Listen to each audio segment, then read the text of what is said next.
Well, that was an experience. So it's valve check day today.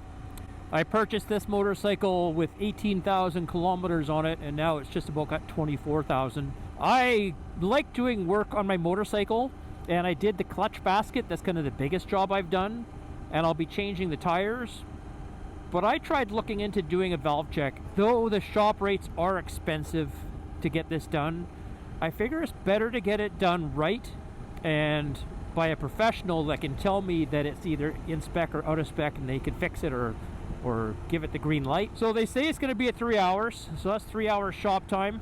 And as long as there's nothing else that they call me for that's wrong with this motorcycle, and I don't think there should be, I don't know why there would be. Wrong. Well, that was an experience.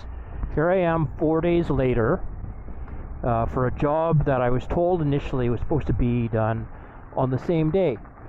All right, so now that the bike is finally back with me, I want to talk about something that happened during this whole valve check experience.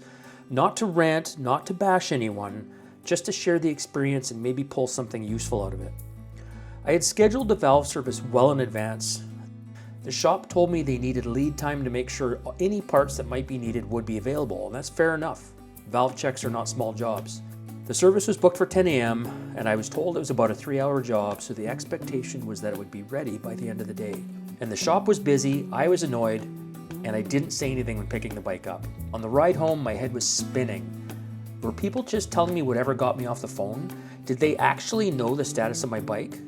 Or was the communication just breaking down internally? I thought about leaving a Google review, and honestly, it would have been a bad one. So instead, I decided to send an email. Not a flame email, just a detailed explanation of what my experience had been and why it didn't sit right with me. And here's where the story changes. The owner of the dealership called me personally. We had a long chat. He didn't try to smooth it over with excuses. He didn't try throwing his employees under the bus.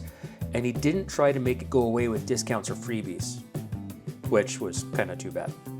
But what he did do was listen. He walked through the situation, acknowledged the communication failures, and made it clear that my feedback was something he genuinely wanted, not just for me, but so this kind of experience doesn't happen again. A conversation mattered, and at the end of the day, I'm $1,000 lighter, but I know my valves are in spec, and I'm comfortable going back to the dealership without feeling like I'm that guy who torched them online, because I didn't. The whole thing reminded me of how problems are handled often matters more than the problem itself. Mistakes happen, backlogs happen, but communication is everything. So, what I'd like to know from you, have you ever had service experience like this, where the work was fine but the communication wasn't? Would you have left a public review right away or handled it privately like I did? And for those of you who wrench on your own bikes, does this kind of experience push you even further down the road towards your own maintenance? Please leave a comment below. Thanks for watching. Take care. Ride safe.